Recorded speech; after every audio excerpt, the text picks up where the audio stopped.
not a person, but in the past that's how the Russians treated their samovar. It had a place of honor at the table, and in some homes it still does. Чай из самовара, конечно, значительно вкуснее. Tea from a samovar tastes much better than tea from an electric kettle. It smells of smoke, fresh wood and pine cones. Literally a self-boiler, a samovar has traditionally been used to heat water for tea. And that's how it's done, the old way. Water from the well, wood chips, and a lot of huffing and puffing make up the recipe for a perfect tea time. Oh, God, you're so heavy. A teapot filled with brew, or zavarka in Russian, goes on top to stay warm. You then dilute the brew with hot water for just your cup of tea.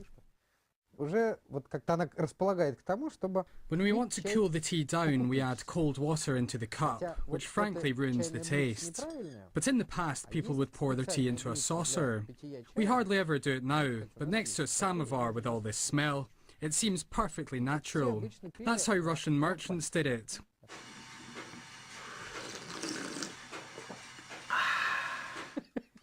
And the Russians loved their samovars. More than just a water-boiling device, it was a symbol of home, bringing friends and family together. A small samovar like this, meant for just one person, was even dubbed selfish. Tea time was very much a social thing. If relatives or friends weren't speaking to each other for some reason, they'd meet for tea to make up and use their samovar as a mediator. They'd actually talk to it, asking to pass on their messages. Dear samovar, please tell my cameraman to stop sulking because we're almost done and he'll be going home soon. Huh. Dear samovar, please tell Svetlana that I'm very happy about it. The first Russian samovar was made in the 18th century, and soon the country couldn't be imagined without it. Samovar competitions became all the rage. The biggest ones usually won. Many samovars perished during World War II, melted into bullets by order of Stalin, but a lot of them survived. And if they're lucky, they can even get a new life here. In his workshop, Valery collects old samovars and restores them to their former glory. A brand new looking samovar will set you back some $2,000.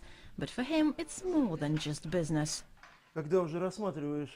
Each samovar has a story to tell, a story not just of someone who used it 100 years ago, but a story of someone who had it made. Just like people, they're all different. This simple-looking thing is made up of some 45 pieces. Putting it all back together is quite a job. And whether they're used purely for decoration or actual tea-making, samovars have firmly become part of Russian exotica. Barack Obama was treated to a cup of tea from a samovar, kindled in a traditional way, with a jackboot. And it's no surprise that samovars are a permanent fixture in souvenir shops. It will be in different shape, like this, bigger, like a bigger shape or smaller shape, and it will be painted in different style, like we have a different traditional colors. A Russian writer once said that while in Europe it's hard to imagine a home without a fireplace, in Russia it's without a samovar. Not every Russian home now has one, but you can hardly find a taste more Russian than a cup of tea brewed in a samovar. Svetlana Kurakina, Primetime Russia, RT.